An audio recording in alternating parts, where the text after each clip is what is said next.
একজন সুন্দর এবং কোমল হৃদয়ের মানুষকে ভালো রাখতে খুব বেশি কিছুর প্রয়োজন হয় না। আসলে একটু ভালোবাসা, সময় এবং যত্ন পেলেই পৃথিবীর বেশিরভাগ মানুষই ভালো থাকতে পারে। যাদের চাহিদা সীমিত, যারা অল্পতেই খুশি থাকে, তাদের ভালো রাখতে চাইলে ভালোবাসার কোনো বিকল্প নেই। এমন মানুষগুলো তখনই মানসিকভাবে ভেঙে পড়ে যখন কারো কাছ থেকে ভালোবাসা পায় না। একমাত্র যত্নই পারে একজন পুরোপুরি ভেঙে পড়া মানুষকে স্বাভাবিক জীবনে ফিরিয়ে আনতে। ভালোবাসা, সময় এবং যত্ন দিয়ে একটা মানুষকে ভালো রাখা যায় সহজেই।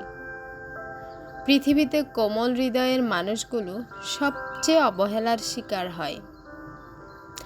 আর এই কোমল হৃদয়ের মানুষগুলোকে যদি সত্যিকার মন থেকে ভালোবাসা এবং যত্ন দেয়া যায়, তবে বিনিময়ে নিঃসংকোচে তারা নিজের জীবনটাকেও উৎসর্গ করে দিতে পারে। কেউ নিজেকে নিঃস্বভাবে মানেই তার সময়ের প্রয়োজন, তার সঙ্গের প্রয়োজন। পর্যাপ্ত সময় এবং যত্ন পেলেই মানুষ ভালো থাকতে পারে, তার মন ভালো থাকে। প্রচণ্ড ভালোবাসা এবং যত্ন পেলে অবুঝ পাখিও পোষ মানে, সেখানে মানুষ পোষ মানতে বাধ্য। যারা সত্যিকার অর্থে শুধুই ভালোবাসা চায়, যত্ন চায়, তাদের পৃথিবীর আর কোনো কিছুর প্রতি লোভ থাকে না। আর তাই ভালোবাসার লোভে যারা একবার পড়ে, তারা ভালোবেসে নিঃস্ব হওয়ার পরেও ভালোবাসা চায়।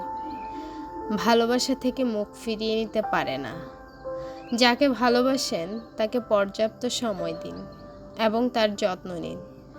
ভালোবাসা কখনোই শুধুমাত্র মুখের কথার উপর নির্ভর করে না। ভালোবাসা আচরণে প্রকাশ পায়। আপনার আচরণ যদি মানুষটার প্রতি যত্নশীল না হয়, যদি মানুষটাকে বোঝার ক্ষমতা বা ইচ্ছা কোনোটাই না থাকে, তবে মানুষটাকে ভালো রাখবেন কি করে?